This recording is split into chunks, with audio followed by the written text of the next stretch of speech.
भारत चीन एशियाई खेल विवाद 2023। सांसद किरेन रिजिजू ने चीन द्वारा अरुणाचल प्रदेश के एथलीटों को वीजा देने से इनकार करने की निंदा की। और अरुणाचल के एथलीट्स, अरुणाचल के खिलाड़ी जो एशियन गेम्स में जाने वाले थे, उनको वीजा देने से रोका। सबसे पहले तो मैं इसका खंडन करता हूं और चाइना के इस तरह के हरकतों से अरुणाचल का कोई स्टेटस बदलने वाला नहीं है। अरुणाचल हमेशा से भारत का हिस्सा रहा है और रहने वाले हैं। अरुणाचल का इतिहास और अरुणाचल के लोगों का भावना को बदल नहीं सकते। जहां तक एशियन गेम्स का सवाल है, चाइना ने जो कदम उठाए वो इलीगल है, अनएथिकल है। ओलंपिक चार्टर के अंदर किसी खिलाड़ी को किसी राजनीतिक कारण से आप भेदभाव नहीं कर सकते हैं उसके साथ, और खेलने से मना नहीं कर सकते हैं।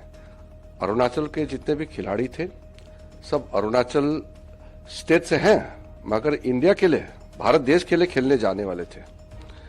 उनका वीजा रोकना ये बहुत ही नाइंसाफी कदम है, और चाइना का जो कदम है उसको हम तो विरोध करते हैं।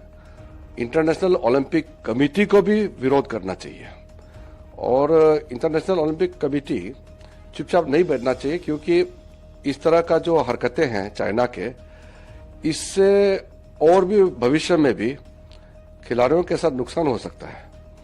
इसलिए भारत सरकार ने जो कड़ी प्रतिक्रिया दी है, बीजिंग में भी और यहां से भी, ये सही कदम है।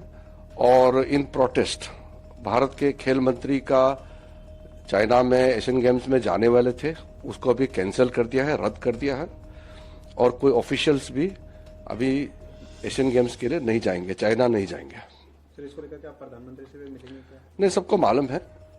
ये भारत सरकार इसलिए इतना कड़ी प्रतिक्रिया देने का कारण ये है कि हम ऐसा चाइना का जो एक्शन है उसको हम टॉलरेट नहीं करते हैं।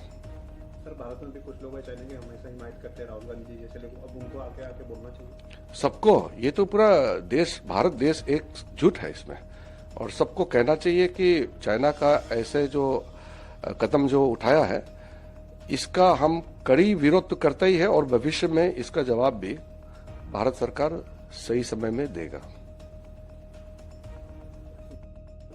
Sir, China denying to give visa to Arunachal Pradesh athlete. You are tweeting regarding this. I strongly condemn this illegal, illegitimate action of the People's Republic of China. China has no right to deny the entry of the athletes from Arunachal Pradesh. After all, they are representing our country. China's action is against the spirit of the International Olympic Committee's rules. It is against the spirit of the Olympic Charter. No country can deny, or no country can discriminate any athlete on any political ground. So I would like to tell very clearly that China's illegal action, it's not going to change the status of Arunachal Pradesh. China has been for many years denying visas to officials from Arunachal Pradesh. This time, Government of India has strongly reacted and protested in Beijing also, and from the Foreign Ministry also. In protest, the sports minister's visit to China for the Asian Games opening ceremony has been cancelled. No official will visit. And Ministry of External Affairs have already made a clear statement that India has the right to respond at the right time. So India reserves the right to respond appropriately.